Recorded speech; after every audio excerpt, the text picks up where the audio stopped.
Hey everyone, how are you today? I'm Wayne Neal from Guitar 4D, where guitar and the science of learning intersect. Today we are learning how to find the notes on the fretboard and their various relationships so that we can learn it faster, easier, and deeper. And I'm really excited about this video because I've spent years learning the note names on the fretboard, and had I learned them sooner, I could have used them much more in everything else that I was doing. So it's really important to know them, and you use them everywhere in the chords and scales that you play, and having that knowledge at your fingertips immediately is very helpful. So here we go. Here's what we're going to learn in this video. A high-level context of the note and strings. I like to present kind of the big picture so that you will be able to have a better understanding of the notes. Also, we're going to learn how to approach learning every note on the fretboard, and it really is easier than you think because there are special relationships between the strings and notes that you'll learn, and that'll help you find all of the notes on the guitar, and some memory aids that will help you as well. And then I have some practice sessions where you'll be applying several of the learning principles to make learning the notes faster, easier, and deeper, and more fun for sure. There are 7 notes on the guitar and in music in general. And simply enough, these notes are labeled A through G, A, B, C, D, E, F, G. That's easy enough. So that's all you have to know about notes on the fretboard. Well, it gets a little more complicated, but there are only 7 notes, whether it be country, rock, classical, big orchestras. They're only playing really 7 notes, okay? And we'll get into that in a little more detail. There are also 12 keys on the guitar. So there are 7 notes and 12 keys. And how does that work? So on the guitar fretboard, if you hit the open low E string, that's represented by the capital E here, the thickest string, and you work your way all the way up to the 11th fret, you have 12 keys, and then E repeats on the 12th fret and continues repeating up the fretboard. Let me show you how this works a little bit. One thing to know for sure that you need to know is that the relationships between notes and frets on the fretboard, and in particular between the notes B and C and E and F, there are no frets. They're right next to each other. All the other notes skip a fret. And so if you know one note on a string, you ought to be able to go up the entire string naming those notes. So if you started with the E on the 6th string or the low E string, then you know that the very first fret would be an F because there are no frets between those notes. And then you would skip a fret, it would be G, skip a fret, it would be A, because once you're at G, you go back to A, and it keeps cycling through. So that's very important to know right off the bat. Here are the notes. So how do we get from 7 notes to 12 keys? And we get there, and again, I'm just giving you the high-level context. You don't need to remember any of this right now, but I think it is useful to know that there are sharps and flats. And so I represent the sharps here. As you can see, E and F, there are no sharps and flats because they're right next to each other. In between F and G, there's an F sharp, G sharp as it moves up the fretboard, etc. And that's how we get our 12 keys. You should also note too that sharps, when you're moving up the fretboard, it's sharps, and when you're moving down the fretboard, there are flats. So where G sharp is, if you were moving towards the headstock, that would be A flat. So G sharp and A flat are the same note, and that applies to all the other areas where there are sharps. So F sharp would also be G flat, and so this part gets a little confusing. However, for remembering the notes on the fretboard, we're not going to pay any attention to sharps and flats. If you just learn where all the natural notes are, then it's really easy to know where an F sharp is or where a B flat is, etc. Okay, so let's get rid of these. Now there are the very first thing to memorize, and as we go through this video, I would memorize and learn the notes in the order of which I'm presenting this video. And the very first thing is to learn the notes of the open strings. And you can think of it as just a fret above the first fret. That's the way I like to think about it, and it just makes it easier for lots of things on guitar. So a lot of people, and this is the first three bullets here, Eddie 8, Dynamite, Goodbye Eddie. These are all mnemonics for remembering the strings. And if you like one of those three, I think it's great if that works for you. However, memory aids are just there to help you learn it initially. You don't always want to have to use that. You want to be able to look at the B string and go, that's a B, and look at the D string and that's a D. The way I actually find it most easy to remember is that the two E strings are identical in their notes as you move up the fretboard. And so as the case in the open notes, or you think of it as fret 0 potentially, they're both E notes. Then the fifth string and the second string, the A and the B, those are the first two letters of the alphabet. So you have E's on the outside. As you move inside, you go to A, B, and then D, G. And I just remembered it that way. And I didn't use a mnemonic like that, like is listed here, but it does work for some people.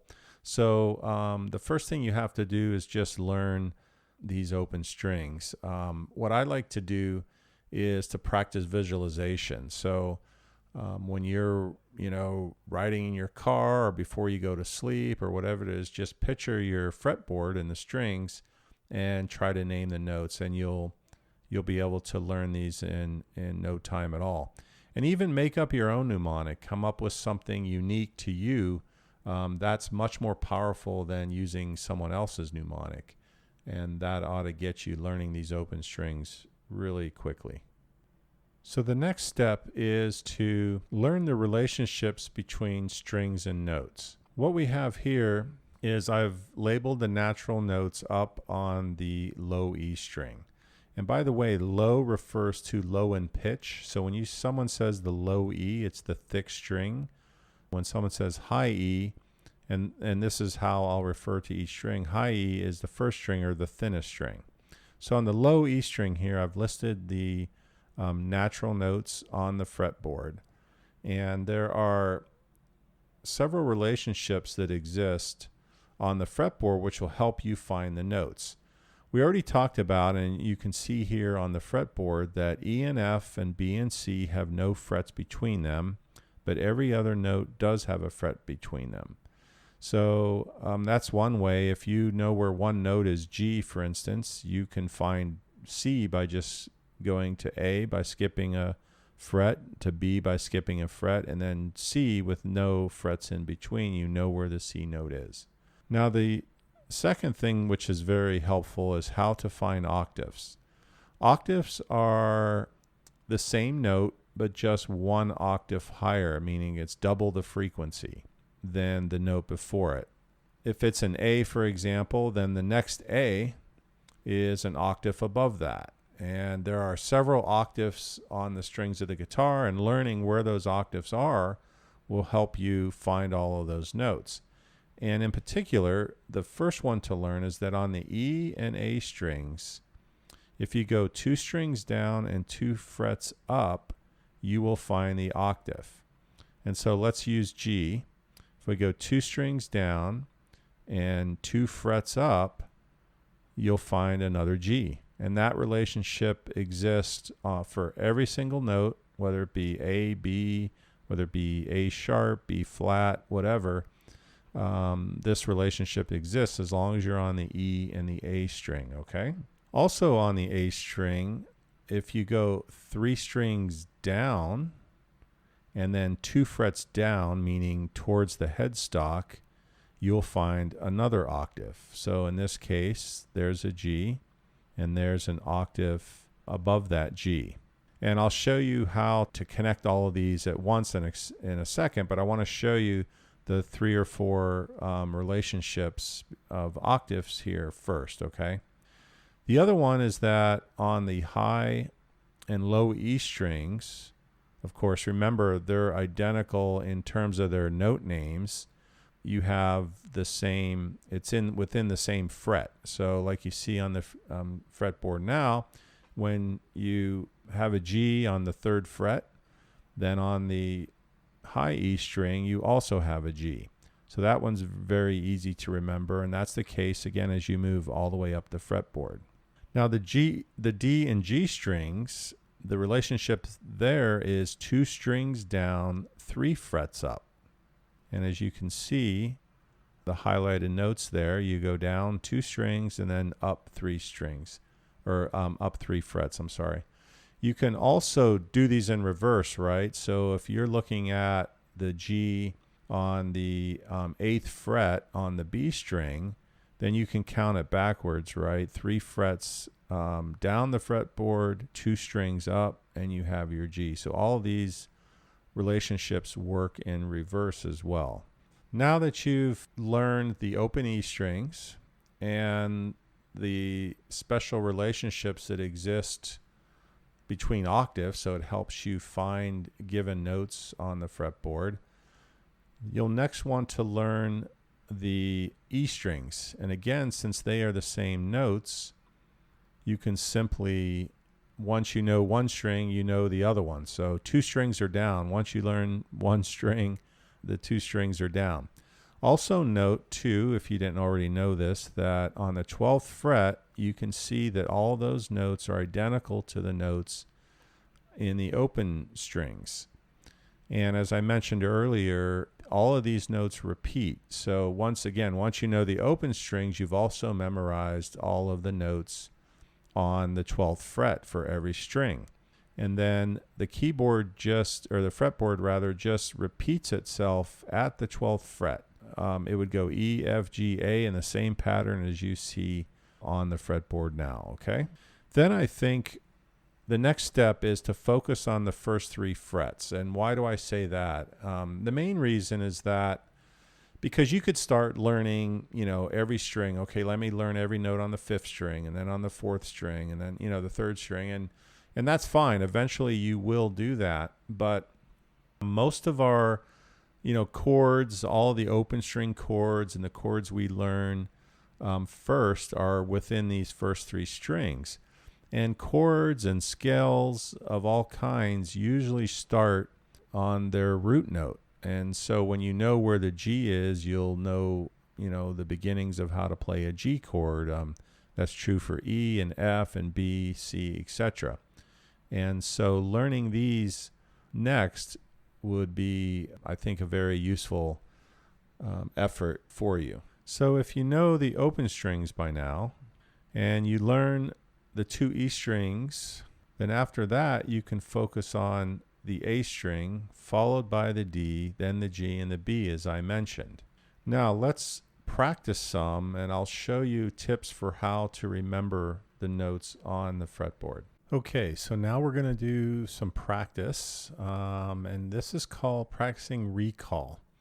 You'll also be doing problem solving, and so when you're active in your learning, you're going to learn it quicker and deeper, and it's going to move more into your long-term memory, so that when you need it to retrieve it, say weeks later, you're going to be able to better retrieve this information. And so let's start by focusing on the first 3 frets. And I want you to use the knowledge that you've already learned in the video to figure out where the notes are. And so I'm going to go through this first, just speaking out loud, show you kind of my thought process for how I would learn these if I were learning this all over again. So we're going to focus on the F note first. And so what I'm thinking right away is that, okay, I know the open E string, the low E string is an E, and I know the high E string is the same. And remember, there's no frets between E and F and B and C, so we're going to have F on the first fret, both on the low E string and on the high E string. The other thing that I'm going to figure out from this is where is the octave. So if I count down 2 strings and up 2 frets, I'm going to find that other F. And so there are all the Fs in the first 3 notes.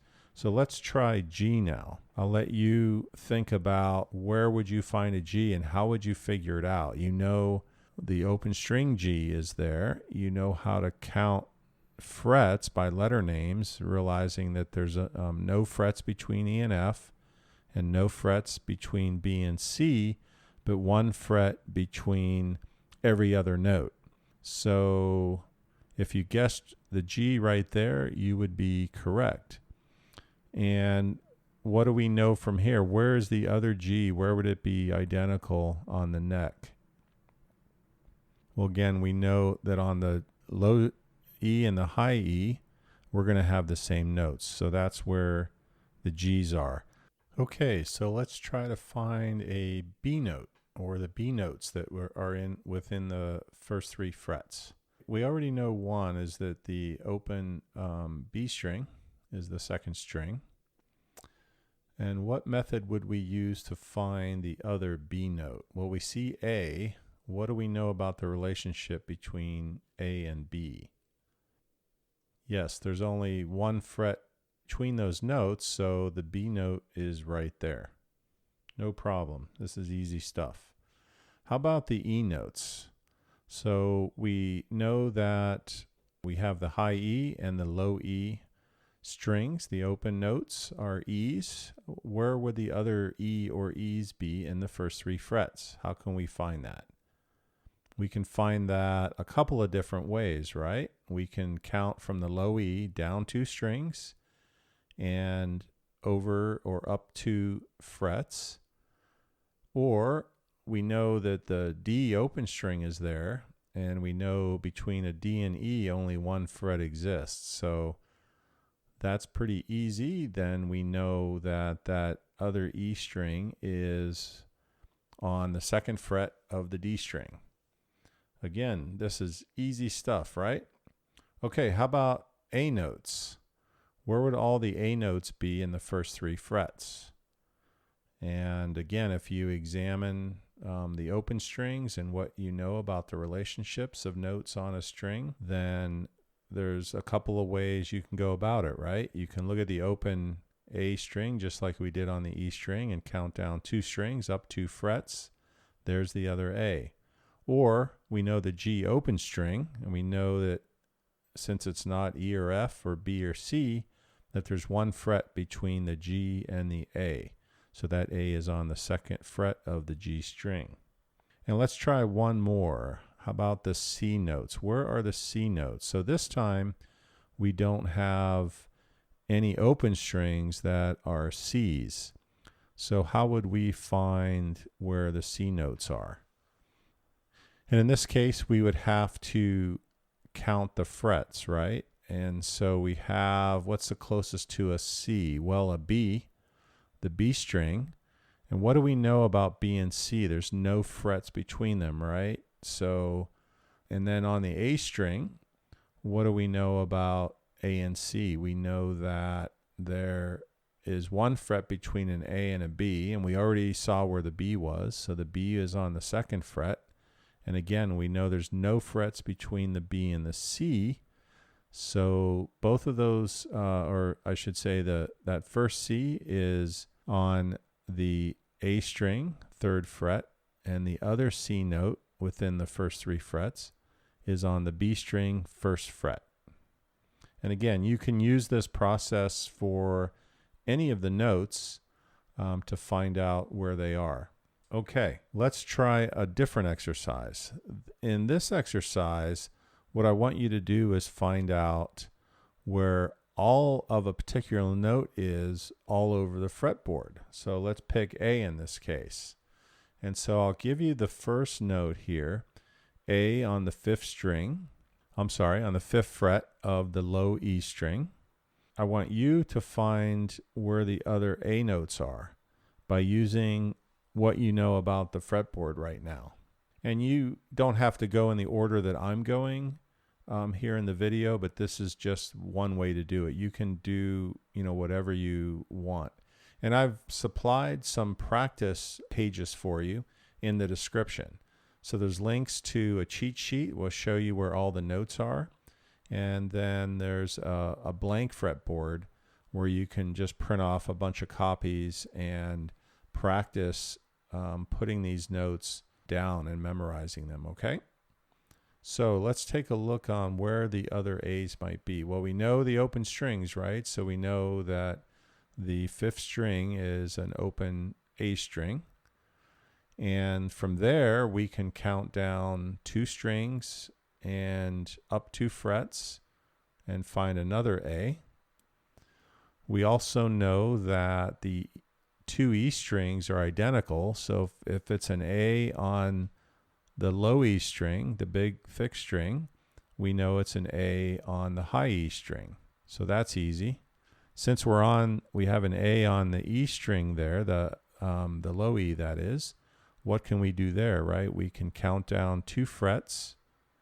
2 frets and 2 strings. You can go in either direction and find that other A. And because we're on the D string, we know that the rule is if you go down 2 strings and up 3 frets, you find an A there. We also know that when there's an A on the 5th string, we can go down 3 strings and then down, meaning towards the headstock, 2 frets and find the other A. Or again, you can go in reverse. If you know that A on the B string there in the 10th fret, then you can find the A on the A string by going up 2 frets and then up 3 strings, and then you'll find that other A. And from there, you can use the same rule again. We go down 2 strings since we're on the A string. We go down 2 strings and up 2 frets, 2 and 2. We get another octave, and then there are all the A's. So by knowing and memorizing the 6 open strings and then knowing the 3 or 4 relationships of octaves, you can find that note anywhere on the fretboard. Okay, let's try another one. Let's try the E note in this case. And so we know right away that we have 2 open E strings. But first we can certainly count down the 2 and 2 since we're on the 6th string. We can find the 2 E's by counting down 2 strings. When we know the E on the A string and where that is, we count down 3 strings rather, and down, meaning towards the headstock, 2 frets, and find the E there. Also, on that E note on the D string on the 2nd fret, we can find that other E by counting down 2 strings, up 3 frets. Okay, and we can use the other rule here. Down 2 strings, up 2 strings, because we're on either the E or the A string. This rule works. And then we know that the E's, all the notes rather, on the 12th fret are identical to the open string. So if we have memorized all the open strings, we know, or notes, we know all of the notes on the 12th fret. And we can find that other E note because we're on the 6th string or the low E string by going down 2 strings and up 2 frets. Okay, last one. Let's try a G. I'll let you try to figure out where these are on your own.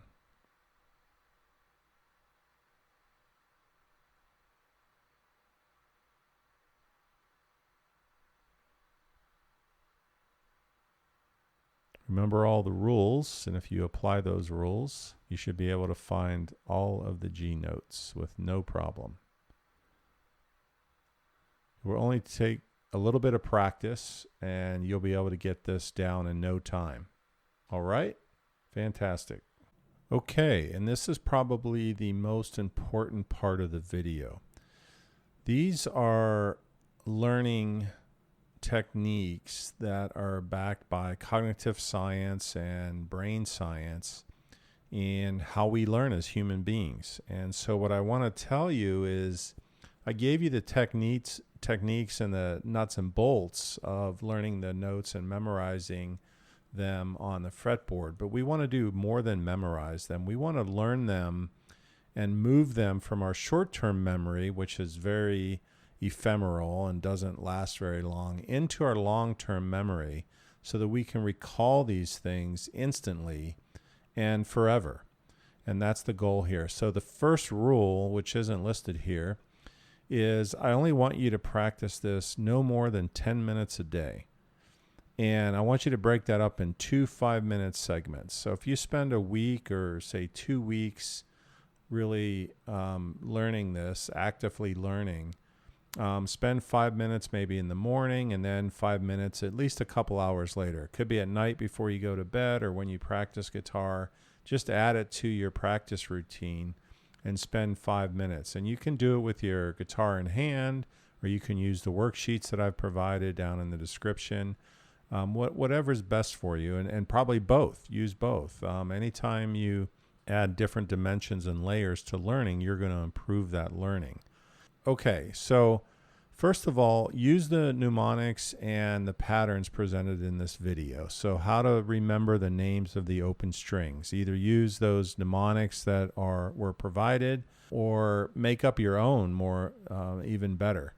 If you make up your own words, then you're going to remember it better and deeper.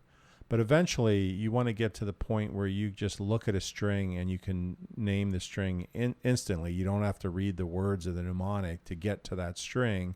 So it's only an aid to get you there in the beginning, okay? And then all the relationships of the notes that I showed you can use that to help you get around the fretboard and learn where those notes are. And as you see those relationships, they'll become automatic and ingrained in your memory. And that's what you want to get to. You want to practice recall using this video and the worksheets and other methods. And I mentioned a couple in the video. And what recall does, so you don't want to look at something that has the notes on it already. Either pick, the low E string or the first 3 frets, or the low E string and the high E string, and try to recall those note names from memory and from the rules and the tips that I provided in the video. Try to recall them without looking at what the notes are. And the more that you do that and you see where you made a mistake and then you actively correct it, that really ingrains it in your longer term memory. And as I mentioned, I think in the video, before you go to bed, just visualize the strings and try to name the notes on the string. And the more that you recall these note names from memory, the better they're going to be ingrained in your long-term memory. Now, the reason I mention only practicing this 10 minutes a day in 2 5-minute sections is something called spaced repetition. This is probably the most powerful of all techniques. Now, anyone that's, been in school and studied and crammed for a test, you spent the whole night, 5 or 6 hours cramming all the material in to only take the test the next day. That is one of the worst ways to learn things. So you might be motivated to learn all the letters and want to just spend an hour or maybe 2 hours just trying to memorize it all. And that'll certainly help, but it's better to use spaced repetition. I'd rather you do 5 minutes every hour, throughout the day, or break it up, 5 minutes a day, 10 minutes a day, 15 minutes every other day. It's the spaced repetition that really ingrains these things in your memory. So try to space it out. Also, you're probably learning a ton of other things, and trying to learn songs are certainly more interesting. So you can interleave it into those other routines. So if you're, say, practicing scales and you do that for 15 minutes, then come back to, trying to recall the note names, and then go back to practicing scales, etc. As long as you're spacing the repetition out, it's going to be very beneficial. Another very powerful technique to keep in mind is put a plan together, execute that plan, and then reflect on it. And this is called metacognition. It's thinking about thinking. So if your plan is, I'm going to learn the open string names, well, that's your plan. Then begin to do it. Use the mnemonic. Just start trying to recall it by labeling the strings. Speaking them out loud is helpful. And then reflect. Reflect is the really powerful piece here. Did I get it right? And if I got it wrong, why? What was I thinking? And try to correct that. And just going through that process will really make you learn all of these notes quicker and be able to recall them from long-term memory. So, okay, and finally, one of the also very effective techniques is to introduce desired difficulty. So once things get easier for you, once things get better for you, say for example, well, let me finish by saying, you want to introduce more difficulty into learning these things, and that will ultimately improve your long-term memory. Now that example, if you were learning, or when you learn the open string notes, right? And you may learn them from the low E up to the high E, and you sort of have them that way, and as you go down the strings, you're like E, A, D, G, B, E. I got it. Well, then try to remember it in reverse. So start at the high E and go E, B, G, D, A, E, etc. On some of the patterns on the fretboard, we usually start on the low E string and then count down strings and frets, etc. Try to do them in reverse. And these techniques will, again, just ingrain it better and more powerfully into your long-term memory, so you'll be able to recall it faster and easier. That's the last technique, okay? So please use these learning techniques. They may introduce a little bit of extra time that you need to spend, but trust me, and tons of research support all of these techniques, that you will learn it faster, easier, and deeper. Have fun with it. I hope this was useful and helpful, and leave any comments and let me know how your progress is going, or if you have any ideas or suggestions for improvements, also please let me know. Altogether, if you use these techniques and these learning techniques as well, you should be able to learn all of this material faster, easier, and more deeper. All right, we'll see y'all next time. Bye.